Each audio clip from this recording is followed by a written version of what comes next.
এই ধরনের গল্পগুলি খুব চলছে। বেকার, মিথ্যে। বলে যে না, আমাকে জীবন শিখিয়েছে আমার ফিজিক্সের শিক্ষক। আরে কখন শিখিয়েছে আর কিভাবে?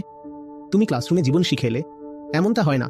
আর এমন অনেক লোককে পাবে যারা বলবে আমার গুরু আছেন। কে? ওই যে যিনি আমাকে কেমিস্ট্রি পড়াতেন, যে কেমিস্ট্রি পড়াচ্ছে সে কেমিস্ট্রি পড়াচ্ছে। এখন সিচুয়েশন এমন আসছে যে তোমাকে মেশিন অনেক কিছু শিখিয়ে দেবে। পরিস্থিতি তো আসলেই চলে এসেছে, তো তাকে গুরু বলবে।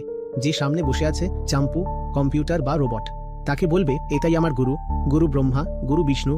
আর সে বলছে হুঁ হুঁ, যে তোমাকে তথ্য দিচ্ছে। যদি তাকে গুরু মানো তাহলে সবচেয়ে বড় গুরু তো গুগল, এর চেয়ে বড় গুরু ইতিহাসে কেউ হয়নি। বাকি সবাইকে সরাও। যদি তথ্য পাওয়ার মাধ্যমে তুমি কাউকে গুরু মানো, তবে গুরু আসলে একেবারেই আলাদা বিষয়।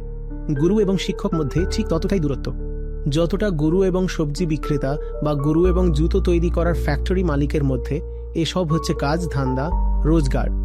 এটা সামাজিক আবশ্যকতা, এর গুরুতার সাথে কোনো সম্পর্ক নেই।